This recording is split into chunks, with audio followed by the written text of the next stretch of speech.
Hello students. तो आज के लेक्चर के अंदर हम देखने वाले हैं कि ओरेकल किस तरीके से इंस्टॉल किया जाता है। तो मतलब वो ओरेकल क्या है एग्जैक्टली, ठीक है। तो उसके बारे में पहले मैं आपको बता देता हूँ कि ओरेकल वन टाइप ऑफ एक डेटाबेस है जिसके अंदर आप बहुत सारे डेटा परमानेंटली स्टोर कर सकते हो।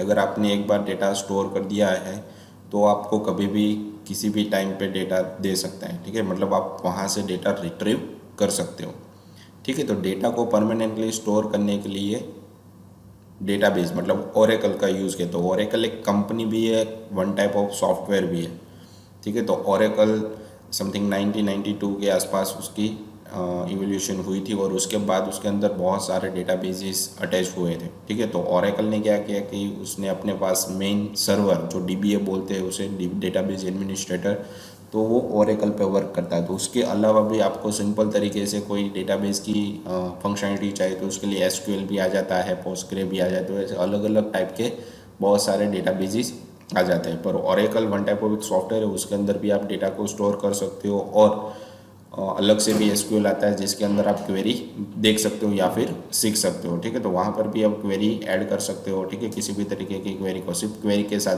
पर आपको बहुत सारा डेटा कभी भी स्टोर करवाना रहता है, ठीक है। तो और टाइप पे ओरेकल की ज़रूरत। तो डीबीएमएस में अलग अलग तरीके के डेटा बेसिस को यूज़ किया है। तो यहाँ पे हम पढ़ने वाले हैं ओरेकल, ठीक है। तो ओरेकल के अंदर हम जो भी हमने अब तक क्वेरी पढ़ी है, ठीक है, तो क्वेरी को रन करने के लिए हमें ओरेकल की ज़रूरत पड़ेगी, ठीक है। तो ओरेकल की इंस्टॉलेशन किस तरीके से होती है तो आज के लेक्चर के अंदर यही हम देखने वाले हैं, ठीक है। और जो भी हम नेक्स्ट लेक्चर के अंदर जाएंगे तब इसके अंदर जो भी क्वेरी होगी उसको हम इम्प्लीमेंट करने वाले हैं, ठीक है। तो पहले हमारे सिस्टम के अंदर ओरेकल होना चाहिए, सॉफ्टवेयर होना चाहिए, तभी हम उसके अंदर जो क्वेरी आगे सीखने वाले हैं वो हमें आएगी, ठीक है।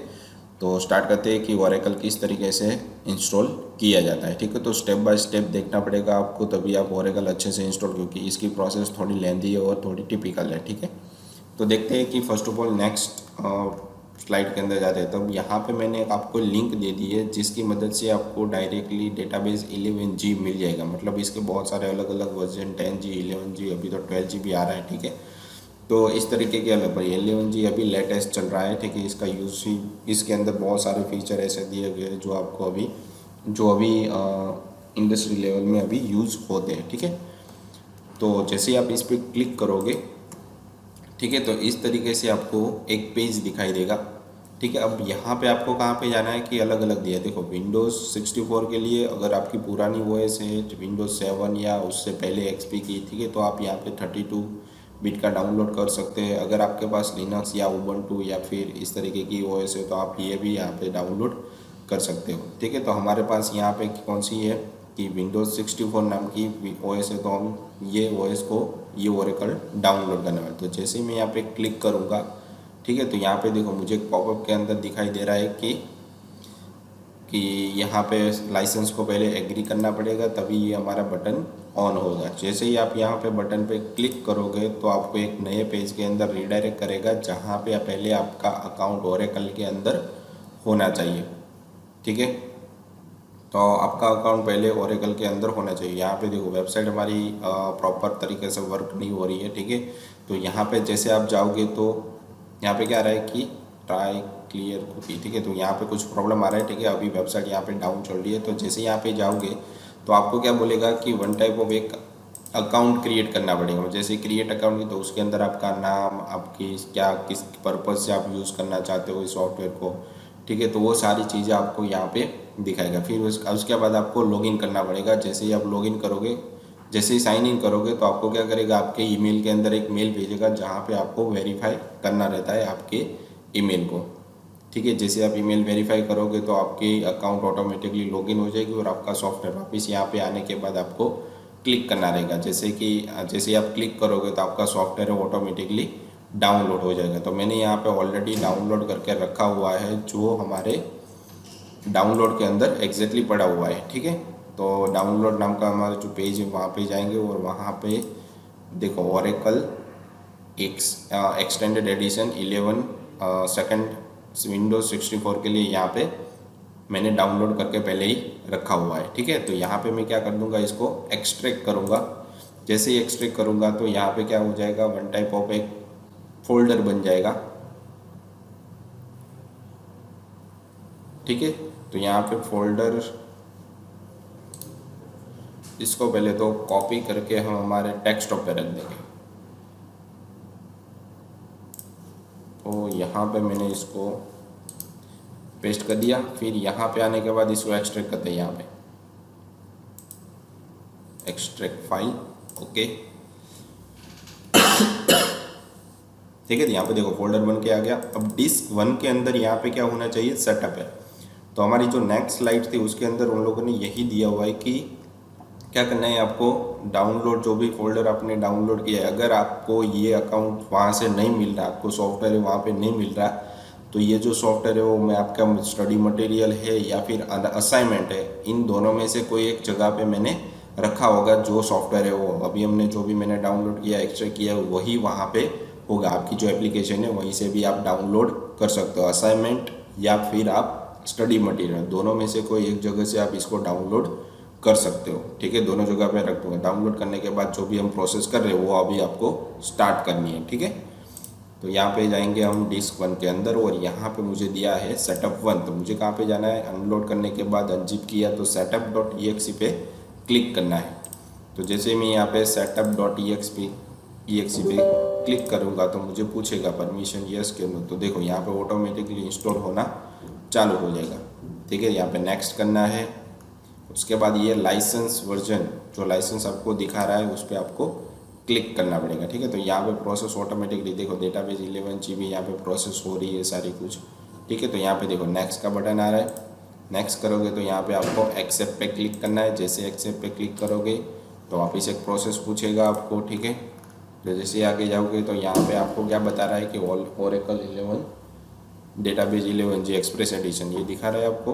तो यहाँ पे नेक्स्ट बटन पे वापस आपको क्लिक करना है। ठीक है, तो बाद वापस नेक्स्ट, फिर यहाँ पे आपको पूछ रहा है कि नेक्स्ट पे क्लिक करना है कि नहीं करना। ठीक है, ऐसे वापस वो आपको पूछ रहा है। तो यहाँ पे आपको क्या करना है कि डेटाबेस के अंदर जाने के बाद यहाँ पे एक्सेप्ट करने के बाद यहाँ पे देखो सी के अंदर ओरेकल के अंदर ही आपको ट्रांसफ़र करना है। देखो यहाँ पे आपको प्रोग्राम फाइल के अंदर इंस्टॉल नहीं करना, मतलब आपको ब्राउज़र यहाँ पे कुछ भी देना नहीं है।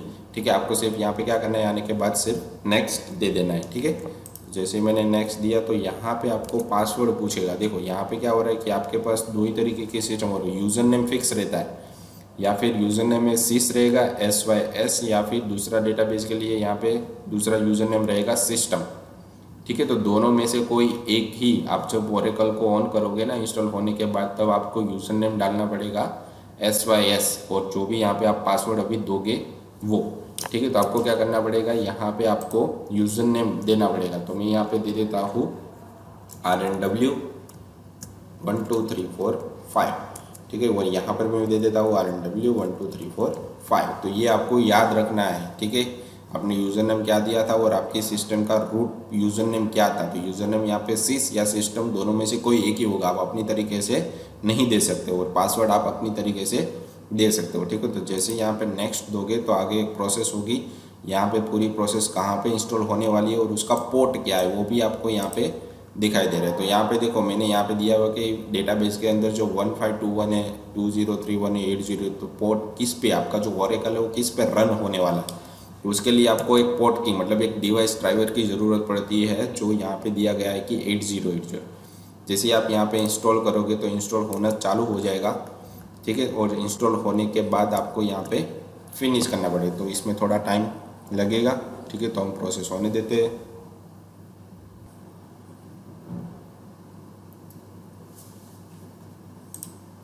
तो देखो यहाँ पे जैसे ही हमारी प्रोसेस कंप्लीट हो रही है, कॉन्फ़िगरेशन हमारी कंप्लीट हो गई, तो यहाँ पे फिनिश का बटन आ रहा है। तो जैसे ही यहाँ पे मैं क्लिक करूँगा, ठीक है, तो हमारा जो ओरेकल है वो हमारे सिस्टम के अंदर इंस्टॉल हो गया होगा। ठीक है, तो मैं यहाँ पे आपका डेस्कटॉप भी दिखा रहा हूँ, यहाँ पे देखो एक्सटेंडेड एडिशन यहाँ पे दिखा रहा है ना। ठीक है, ठीक है, तो इस तरीके से गेट स्टार्टेड विथ ओरेकल, तो इस तरीके से सारा कुछ इंस्टॉल हो जाएगा। ठीक है, तो इंस्टॉल होने के बाद आपको इस तरीके से कुछ दिखाई देगा। अब आपको चालू कैसे करना है, ठीक है, तो जैसे ही आप यहाँ पे जाओगे, ठीक है, तो यहाँ पे जाने के बाद आपकी जो सिस्टम रहती है वहाँ पे डेस्कटॉप पे जहाँ पे इंस्टॉल हुआ है, तो जो शॉर्टकट बना है उसको डबल क्लिक करनी है। तो आपको देखो यहाँ पे इस तरीके की कुछ एरर दिखाई देगी। ठीक है, तो यहाँ पे एरर क्या दिखाई देगी कि Windows can not find HTTP ये आपका सर्वर का नाम है, उसके बाद पोर्ट नेम देना पड़ता है, ठीक है, यहाँ पे कॉलन होने के बाद। तो make sure your type the name correctly and then try again, ठीक है। तो इसकी प्रोसेस भी मैंने यहाँ पे दी हुई है, ठीक है। तो जैसे आप नीचे जाओगे तो उसके लिए आपको क्या करना पड़ेगा कि एनवायरनमेंट सेटअप करना पड़ेगा, तो उसके अंदर आपको पोर्ट देना पड़ेगा, ठीक है। तो यहाँ पे आपको फाइंड करना है कि edit the system environment variable, तो यहाँ पर भी मैं फाइंड आउट कर लेता हूँ, edit environment variable for account, ठीक है। तो यहाँ पर भी आ रहा है एडिट द सिस्टम एनवायरनमेंट, ठीक है। तो मुझे यहाँ पे एडिट सिस्टम एनवायरनमेंट वेरिएबल, देखो यहाँ पे आ रहा है सेम थिंग। तो जैसे मैं इस पर क्लिक करूँगा तो इस तरीके से मुझे कुछ विंडो दिखाई देगी, देखो। तो इसके अंदर आपको कहाँ पे जाना है, एनवायरनमेंट वेरिएबल के अंदर, ठीक है। तो एनवायरनमेंट वेरिएबल पे जैसे आप क्लिक करोगे, ठीक है, तो इस तरीके की विंडो ओपन हो आ जाएगी। यहाँ पे देखो ऐसे ही आ रहा है। तो यहाँ पे आपको क्या करना है कि जो नीचे वाला है सिस्टम वेरिएबल, ये आपको यहाँ पे दिखा रहा है, मैंने मार्क करके रखा हुआ है कि सिस्टम वेरिएबल के अंदर आपको जाना है और यहाँ पे न्यू पे क्लिक करना है, ठीक है। तो यहाँ पे मैं गया और यहाँ पे मैंने न्यू पे क्लिक किया तो एक विंडो ओपन होके आ जाएगी, ठीक है। और यहाँ पे आपको वेरिएबल का नाम और इसकी वैल्यू देनी है। तो यहाँ पे जैसे नीचे जाओगे तो यहाँ पे क्या देना है आपको, HTTP पोर्ट कैपिटल में ही लिखना है, इसके अंदर कोई भी स्पेलिंग मिस्टेक नहीं होनी चाहिए, ठीक है। HTTP पोर्ट और उसके बाद 8080 ऐसे लिखना है आपको, ठीक है। तो यहाँ पे मैं क्या दे दूँगा, HTTP पोर्ट और यहाँ पे मैं दे दूँगा उसका जो पोर्ट नंबर है वो 8080, ठीक है। और सिस्टमेटिक सारा कुछ जैसे आपने ओपन किया था वैसे ही आपको इसको बंद करना है। तो यहाँ पर ओके दे देंगे, यहाँ पर भी ओके, यहाँ पर भी ओके, ठीक है। तो इस तरीके से सारा कुछ आपको बंद कर देना है, ठीक है। और सिस्टम को रिस्टार्ट करना पड़ेगा, क्या करना पड़ेगा आपको, सिस्टम को रिस्टार्ट करना पड़ेगा, ठीक है। फिर रिस्टार्ट करने के बाद वापस आप इस बटन पे क्लिक करोगे तो आपके सिस्टम के अंदर जो ओरेकल आपने अभी इंस्टॉल किया हुआ है वो रन होना चालू हो जाएगा। तो हम यहाँ पर भी ट्राई करके देखते हैं कि हमारा जो सिस्टम के अंदर हमने जो इंस्टॉल किया था ओरेकल वो अभी वर्क हो रहा है कि नहीं हो रहा, चालू हो रहा है कि नहीं हो रहा, ठीक है।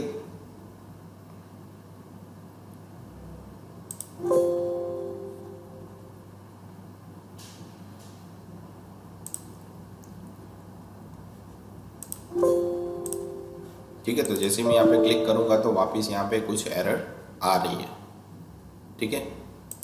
तो हम एक बार हमारा जो पीसी है उसको रिस्टार्ट करके देखते हैं, ठीक है। तो रिस्टार्ट करने के बाद वापस हम देखते हैं कि क्या करना है एक्जैक्टली, ठीक है। उसके अंदर एक्जैक्टली क्या क्या चीज़ आती है। तो हमने पोर्ट तो सेटअप कर दिया है, अब क्या करेंगे, सिस्टम को रिस्टार्ट करेंगे, ठीक है। तो जैसे ही मैंने अपना सिस्टम रिस्टार्ट किया है, ठीक है, तो यहाँ पे जो आइकन बन के आ रहा था कि ओरेकल का, तो इस पे पहले क्या आ रही थी कि एरर आ रही थी। तो जैसे ही मैंने रिस्टार्ट कर दिया तो हमारा जो पोर्ट था वहाँ पे सेट हो गया होगा। अब क्या करूँगा मैं कि जैसे ही डबल क्लिक करूँगा यहाँ पे तो ऑटोमेटिकली हमारे ब्राउज़र के अंदर वो सारा कुछ DBA ओपन हो जाएगा। तो यहाँ पे देखो उसका सर्वर का नाम आ रहा है और उसका पोर्ट आ रहा है, ठीक है। तो इस तरीके से आपको यहाँ पे ओरेकल जो है वो हमारा सक्सेसफुली रन अभी हो रहा है। तो हमने जब इंस्टॉलेशन किया था तो उस टाइम पे हमारे पास से उसने यूज़र नेम और पासवर्ड लिया था। तो यूज़र नेम तो बाय डिफ़ॉल्ट क्या था, SYS, और दूसरा था सिस्टम। तो दोनों में से कोई एक ही यूज़र नेम हो रहा है और पासवर्ड आपने जो भी रखा होगा उस टाइम पे, तो उस टाइम पे मैंने रखा था RNW12345, ठीक है। तो यहाँ पे पहले आपको लॉगिन करना पड़ेगा, तभी आप DBA के अंदर, डेटाबेस के अंदर जा सकते हो। ये आपका सिर्फ विजुअलाइजेशन था, ठीक है। तो देखो इसके अंदर आपको कहाँ पे जाना है कि एप्लीकेशन एक्सप्रेस, यहाँ पे जो आपको दिख रहा है एप्लीकेशन एक्सप्रेस, यहाँ पे जाना है और आपने जो भी उस टाइम पे यूज़र नेम पासवर्ड रखा था वो यहाँ पे देना है। तो यहाँ पे SYS और यहाँ पे मैं दे रहा हूँ RNW12345। तो जैसे ही लॉगिन करूँगा तो अगर हमारा पासवर्ड सही होगा तो हमें आगे जाने देगा, वरना हमें वापस एरर देगा, ठीक है। तो जैसे मैंने लॉगिन किया तो देखो यहाँ पे मेरा नाम आ रहा है SYS, ठीक है। और मुझे यहाँ पे बोल रहा है कि अगर आपको मतलब सक्सेसफुली लॉगिन हो गए हैं, ठीक है, तो आपको कोई नए डेटाबेस बनाना है तो उस डेटाबेस का नाम क्या रखना है, ठीक है। तो हमें इसी के अंदर जाना है, यहाँ पे क्रिएट वर्कस्पेस पे क्लिक करेंगे हम, ठीक है। तो वापस ऐसा ही ओपन होके आ जाएगा, ठीक है। अभी हमने कोई भी डिटेल्स नहीं डाली इसलिए मुझे यहाँ पे नहीं दिखा रहा। अगर आपने ऑलरेडी डेटाबेस बना के रखा हुआ है तो यहाँ पे आपको यूज़ एग्जिस्टिंग और यहाँ पे सिलेक्ट करना है ताकि आपकी जो भी डेटाबेस यहाँ पे होगी आपको मिल जाएगी, ठीक है।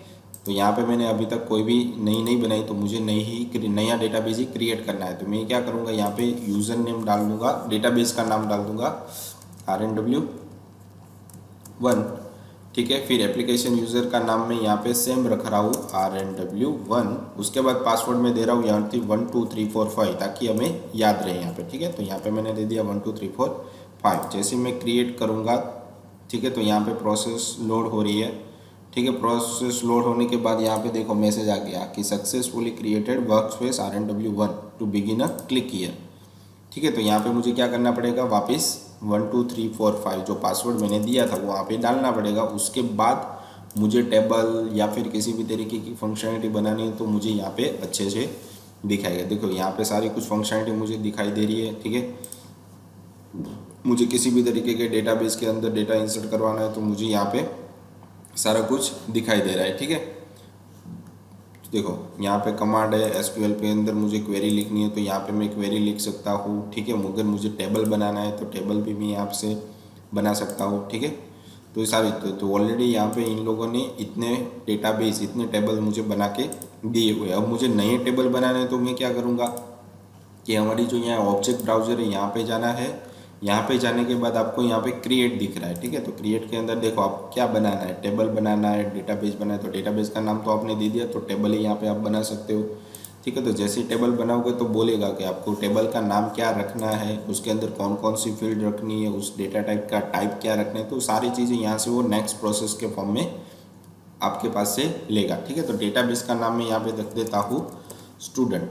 फिर कॉलम का नाम मैं रख दूंगा एक ID, फिर उसका नेम और उसका फ़ोन नंबर, ठीक है। और ID में यहाँ पे रखूँगा नंबर। तो यहाँ पे देखो नंबर आ रहा है। फिर नेम तो हमारे पास वेरके, तो ये सारी डेटा टाइप्स थी। तो यहाँ पे जितनी भी आपको डेटा टाइप दिख रही है तो उसमें से ये मेन 4 तरीके की यूज होती है, नंबर, वेरके2, डेट, टाइम स्टैम्प, फिर ग्लोब, फिर ब्लॉक। ब्लॉक मतलब एक ऑब्जेक्ट आपको स्टोर करवाना है, तो अगर आपको एक ही कैरेक्टर स्टोर करना है तो कैर, अगर आपको बहुत सारे पैराग्राफ स्टोर करने हैं तो वेर कैर, ठीक है। फिर सिर्फ मंथ डालना है, फिर सेकंड डालनी है, या फिर अलग अलग तरीके के डेटा टाइप आपको डालने हैं तो यहाँ पे बहुत सारे आपको देगा। आपको पॉइंट फॉर्मेट में चाहिए तो फ्लोट भी डाल सकते हो आप, ठीक है। पर मोस्टली ये नंबर, वेरके2, डेट, टाइम स्टैम्प, फिर ये कैरेक्टर, फ्लोट और ये टाइम विथ जॉन, तो इतने तरीके के बहुत ही अच्छे से यूज़ कर सकते हैं। तो मैं यहाँ पे नेम होगा तो वो किसी भी कैरेक्टर के फॉर्मेट, अगर कैरेक्टर है तो यहाँ पे आपको इस तरीके से वेरकर ही डालना। अगर फ़ोन नंबर आपके पास है तो यहाँ पे आप नंबर ही डाल सकते हो, ठीक है, इस तरीके से। तो मुझे यहाँ पे 3 ही फील्ड ऐड करनी और कुछ नहीं करना, तो मैं क्या कर दूँगा यहाँ पे नेक्स्ट। तो जैसे मैं यहाँ पे नेक्स्ट दूंगा तो यहाँ पे मुझे एक एरर दिया है कि 1 एरर है जी, the scale for the column name is required, मतलब मुझे यहाँ पे स्केल देनी पड़ेगी नेम के लिए कि कितने कैरेक्टर में इसके अंदर ऐड कर सकता हूँ। तो मैंने यहाँ पे दे दिया कि 100 कैरेक्टर में यहाँ पे ऐड कर दूँ। जैसे मैं नेक्स्ट करूँगा तो देखो बन गया। तो नेक्स्ट लेवल के अंदर आपको क्या पूछा कि आपके पास एक प्राइमरी की होनी चाहिए, ठीक है।